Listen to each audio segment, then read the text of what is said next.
Bienvenidos a Economía para el Desarrollo. En esta presentación de la economía fácil vamos a ver la deuda pública para comprender la actualidad y cómo nos afecta a la sociedad. Para ello, en primer lugar, vamos a ver la diferencia entre déficit y deuda. El déficit es la diferencia entre los gastos y los ingresos en un año determinado. Por ejemplo, en el caso de la deuda pública nos encontramos con los ingresos de un Estado y los gastos. Si los gastos son superiores a los ingresos, la diferencia habrá que pedirla prestada bajo la promesa de devolverla más tarde. ¿Quién nos deja el dinero para poder gastar más dinero del que ingresamos? Los conocidos como mercados financieros, particulares y empresas que prestan su dinero para obtener un rendimiento. Sería lo que conocemos como letras del Tesoro, bonos o obligaciones del Estado. Veamos un ejemplo donde los ingresos, que principalmente suelen ser vía impuestos, son, por ejemplo, 100.000. Y los gastos los distribuimos entre las partidas más importantes. Por ejemplo, gasto social, que serían pensiones, prestaciones de desempleo. Vamos a poner 40.000. Sanidad, pondremos 20.000. Educación, pondremos 20.000 también. Seguridad, pondremos 10.000. Defensa, pondremos 10.000. Y otros, que sería el pago de los intereses de la deuda o emergencias o cualquier otra categoría, que sería, por ejemplo, 5.000. El déficit sería la diferencia entre el total de gastos e ingresos de un año determinado. En este caso, el déficit sería de 5.000. La deuda, por otro lado, sería el acumulado de todos los años anteriores. Cuando llega la hora de devolver el dinero prestado, ¿se gasta menos para destinar una parte a la devolución de la deuda? No. Lo que se suele hacer es que el Estado vuelve a pedir dinero y con eso se paga la deuda anterior, generando una rueda de deuda que, si los déficits siguen existiendo cada año, se hace mayor. Una vez comprendida la diferencia entre déficit y deuda, veamos un ejemplo de generación de deuda pública. Cuando un Estado no tiene ingresos suficientes para sus gastos, acude a los mercados para recaudar dinero. Para ello, hace una emisión de deuda. En ese momento recauda el dinero. Por ejemplo, a 16 del 7 del 2012 emite deuda, que le daremos un nombre. Por ejemplo, LT1, letras del Tesoro 1, por 30.000 euros. Esta deuda divide en partes para que los inversores puedan comprar partes de esa deuda. Para ello se fija un precio en base 100. Es decir, se fija un precio, por ejemplo, 95, y a vencimiento se cobra 100. La diferencia sería el interés, en este caso un 5%. Suponemos un vencimiento de un año, por tanto el vencimiento será a 16 del 7 del 2013. El Estado no intervendrá más, es decir, el día de la emisión, hoy, cobra una cantidad y al cabo de un año pagará esa cantidad más los intereses. Pero si el inversor que compró estas letras del Tesoro quiere venderlas durante el año, puede acudir al mercado secundario, que es el mercado donde se compran y venden estos activos. Es importante saber que esto no supone nada para el Estado, ni es un cobro ni un pago. Simplemente inversores privados compran y venden estas letras, pero a vencimiento el Estado pagará lo acordado, es decir, lo prestado más el interés. Como hemos visto en la presentación sobre los tipos de interés, el interés valora el riesgo, es decir, la posibilidad de que cuando llegue el vencimiento no se pueda devolver el dinero. Por eso, en el mercado, cada día cambian de precio. Por ejemplo, si el riesgo a que no se pueda devolver esta deuda sube, el precio de esas letras bajará. Por ejemplo, pasa un día, aumenta el riesgo y el precio de esta letra baja a 94,8, que será el precio al que compradores y vendedores se intercambien esta letra. Esto hace que el que compre esas letras al día siguiente obtendría más rentabilidad. El que las ha comprado a 94,8 conseguirá un 5,20. Si el riesgo sigue subiendo, el precio seguirá bajando, por ejemplo, a 94,2. A medida que el precio va bajando, la rentabilidad de los nuevos compradores va subiendo. Si un día sale un anuncio de que ese país podrá devolver la deuda, el precio subirá, por ejemplo, a 94,9 y al día siguiente a 95,4. Como vemos, la rentabilidad va variando diariamente y el precio también. Así, cada emisión del Estado tiene un precio distinto cada día. Mientras el Estado no emita nueva deuda, a él no le afecta. Ahora bien, si vuelve a necesitar dinero, tendrá que volver a emitir nueva deuda, Por ejemplo, al cabo de unos días quiere emitir porque necesita más dinero y llamaremos a la emisión LT2, letras del Tesoro 2.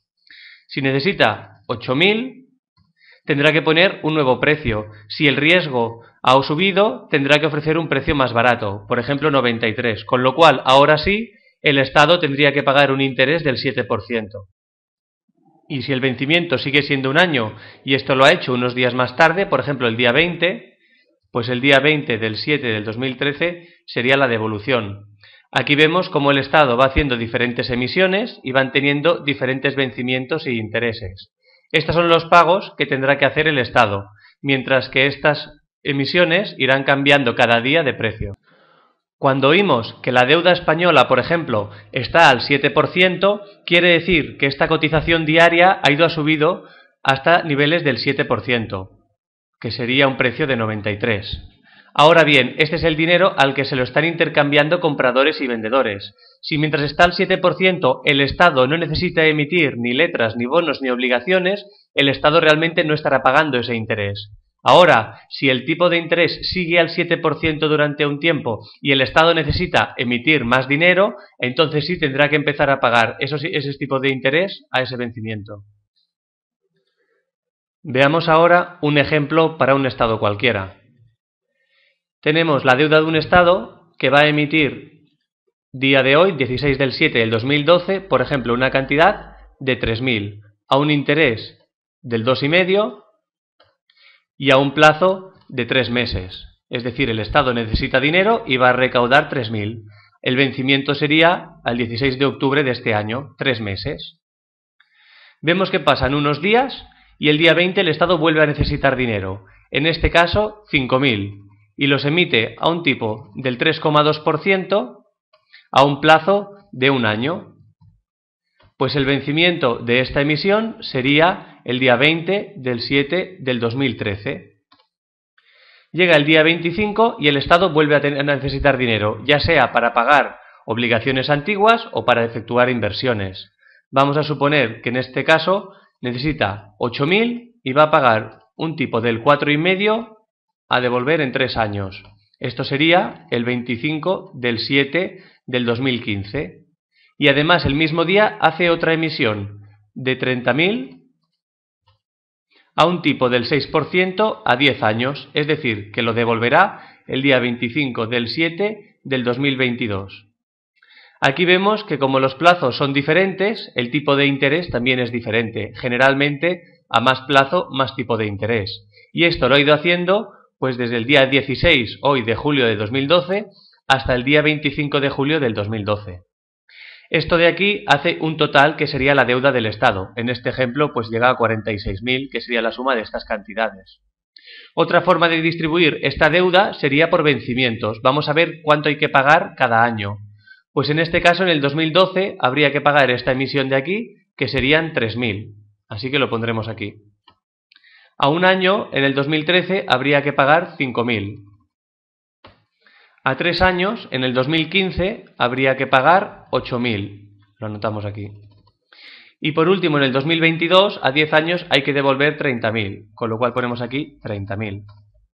Así vamos viendo los vencimientos de la deuda de este Estado. En el 2012, 3.000. En el 2013, 5.000. En el 2014 no hemos puesto nada. En el 2015, 8.000. Si aquí vamos poniendo todas las emisiones que hace un Estado, pues esto subirá a unos totales, vamos a suponer, de 40.000 en el 2012, de 50.000 en el 2013, 12.000 en el 2014, 8.000 en el 2015. Entre el 2016 y el 2021 vamos a suponer que hay una suma de 15.000 y en el 2022 vamos a suponer que hay 45.000. Esto podría ser el total de un país con muchas emisiones a diferentes plazos. Como vemos, algunas pueden ser emitidas antes, otras después, porque estos plazos pueden ser deuda 30 años que se emitió hace 30 años, como deuda un año que se emitió el año pasado. Esto daría el total de deuda de un país. Por eso cuando oímos que van a rescatar a un país, por ejemplo Grecia, lo que están diciendo es que estos vencimientos de aquí, como los tipos de interés para ese país son muy altos porque se duda de que puedan devolverlos, va a ser Europa la que va a darlos, es decir, 40.000 más 50.000 más 12.000. En este caso serían 102.000. La suma de estos tres sería el rescate. El resto también habrá que pagarlo, pero se deduce que en el 2015 el país se habrá recuperado y entonces ya se podrá financiar nuevamente los mercados.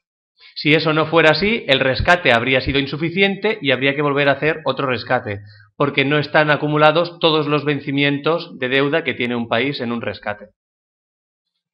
De esta forma vemos que los plazos de la deuda tienen a ver con las devoluciones. Es decir, si un país tiene mucha deuda, por ejemplo 500.000, pero toda la debe dentro de 30 años, pues ahora mismo no es un problema, con lo cual no necesitaría un rescate. Si esa deuda la debe a corto plazo y en los mercados no puede conseguirla porque el tipo de interés es muy alto y no puede pagarlo, entonces serán estos plazos cortos los que necesitará de vencimiento. La única forma de obtener un rescate, es decir, que una entidad como la Unión Europea o el Fondo Monetario Internacional deje dinero a un Estado para pagar estos plazos más cortos, es haciendo recortes, es decir, prometiendo que a la hora de hacer estos ingresos y estos gastos, esta diferencia va a ser menor o los ingresos van a ser superiores a los gastos, de tal forma que alguna vez la deuda se pueda devolver. Si esto no es así, la deuda se irá haciendo siempre más grande y lo único que pasará será que la deuda no se pueda pagar. De esta forma hemos visto el mecanismo para comprender la deuda pública y cómo nos implica a nuestra sociedad. De esta forma, en futuras presentaciones podremos analizar la deuda pública de los países. Más información en economiaparaeldesarrollo.com.